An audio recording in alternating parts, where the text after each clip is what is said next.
둘째 날 우상숭배. 네, 우상숭배.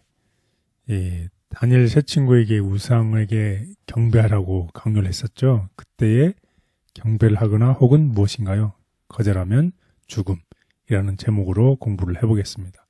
경배할 것인가 아니면 죽음을 선택할 것인가라는 제목입니다.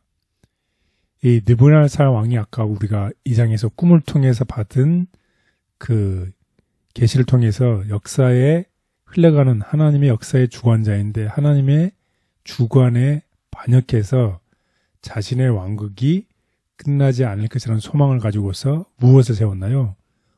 이 머리만 금머리였는데 온 신상을 금으로 만든 신상을 이제 세우는 이야기가 다니엘서 3장에 나오게 됩니다.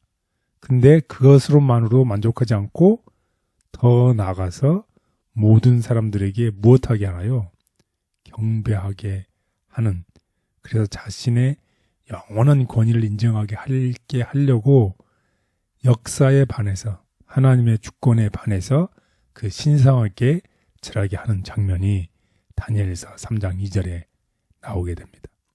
그런데 감히 이 왕의 이 명령에 복종하지 않는 자는 어떻게 누구든지 다 죽이겠다는 그러한 형벌이 함께 주어졌습니다.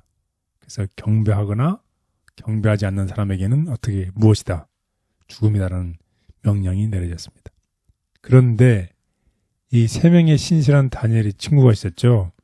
하나님의 율법을 어기고 형상에 절할 수 없는 세 명의 신실한 젊은이가 있었습니다. 그런데 이런 위기가 처하면 우리의 선택은 어떻게 해야 될까요?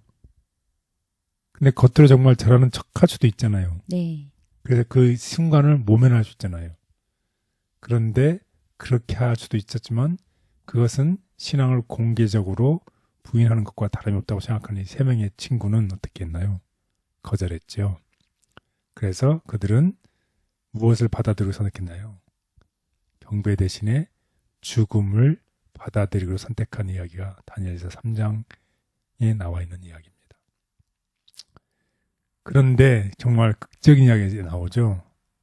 하나님께서 그 신실한 종들을 불 속에서 죽도록 내버려두지 않으시고 그 불 가운데서 함께 했던 이야기, 정말 감동적인 이야기, 이 이야기가 다니엘서 3장에 나와 있습니다. 우리 한번 다 같이 보겠습니다. 다니엘 3장 17절 18절. 왕이여, 우리가 섬기는 하나님이 계시다면 우리를 맹렬히 타는 풀물불 가운데에서 능히 건져내시겠고 왕의 손에서도 건져내시리이다. 그렇게 하지 아니하실지라도 왕이여, 우리가 왕의 신들을 섬기지도 아니하고 왕이 세우신 금 신상에게도 절하지도 아니할 줄 아옵소서. 네, 그렇습니다. 이 믿음의 이야기죠. 정말 그 순간에 이런 믿음의 이야기를 갑자기 했을까요? 네, 그럴 수 없습니다. 육상 선수가 100m 달리기를 잘하는 사람이 어느 날 갑자기 육상 선수가 되어서 갑자기 100m에서 1등 할 수 있나요? 그렇게 하기까지는 어떤 일들이 일어나요? 연습. 예, 날마다 매일 매 순간마다 육상에 대해서 연습하는 것입니다. 마찬가지로 이 히브리서 세 청년의 이 이야기는 믿음의 이야기인데 이런 믿음의 이야기가 극적인 죽음 앞에서 이런 이야기를 하기까지에는 평상시에 어떤 삶을 살았다는 것인가요? 믿음으로 살았다는 것입니다. 정말 멋있는 믿음의 말을 했는데 특별히 18절에 보면 그렇게 아니하실지라도 라는 말은 우리가 하나님의 섭리와 하나님의 인도하심을 완벽하게 이해하지 못해서 혹시라도 하나님의 섭리를 이해하지 못해서 우리가 하나님께 우리를 건져내지 아니하실지라도 내가 뭐 할 수 없다. 신상에게 절할 수 없다는 정말 놀라운 이야기입니다. 이들의 삶은 평소에 자신의 뜻대로 살았던 삶이 아니라 하나님의 말씀을 따랐던 삶을 나타내고 있습니다. 하나님의 말씀의 뜻이 때로는 내 의도와 다를 수 있어도 그것을 따르는 것이 믿음이라는 것입니다. 우리의 삶 속에서도 우리가 항상 날마다 일어나서 하나님의 말씀을 우리 마음 가운데 묵상함으로 날마다 그런 삶들을 통해서 우리의 삶이 어떻게 날마다 한 걸음 한 걸음씩 하늘 향해서 걸어가는 것이죠. 그런 삶 속에서도 우리가 어떻게 반드시 승리하는 것이 아니라 때로는 넘어지기도 하고 그때마다 다시 일어나서 다시 묵상하면서 하나님께 나가는 삶을 살아갈 때에 이 믿음의 말을 할 수 있는 이 새 청년의 믿음이 오늘 우리의 삶 속에서 이루어지기를 바라겠습니다. 아멘. 하나님께서 우리와 함께 하실 것이다. 하나님의 말씀에 순종하고 이 거짓 안식일 경배를 거절하는 모든 자들에게 시련과 박해가 임할 것이다. 권력은 모든 거짓 종교가 최후로 사용하는 수단이다. 마치 바벨론 왕이 음악의 힘과 권력의 과시로 사람들의 마음을 이끌려 했던 것 같이 이것도 처음에는 그렇게 할 것이다. 사단의 영감을 받은 사람들이 사람들의 마음을 끌어보려고 생각해낸 이 방법이 그 우상에게 사람들을 경배케 하지 못하면 무서운 풀무불이 그들을 삼키려고 기다리고 있던 것 같이 지금도 그리할 것이다. 교황권은 사람들을 강제로 복종시키기 위하여 그의 권력을 행사해왔다. 그는 앞으로도 계속 그렇게 할 것이다. 우리는 하나님의 종들이 이교주의와 투쟁할 때에 나타내었던 것과 같은 정신을 가질 필요가 있다.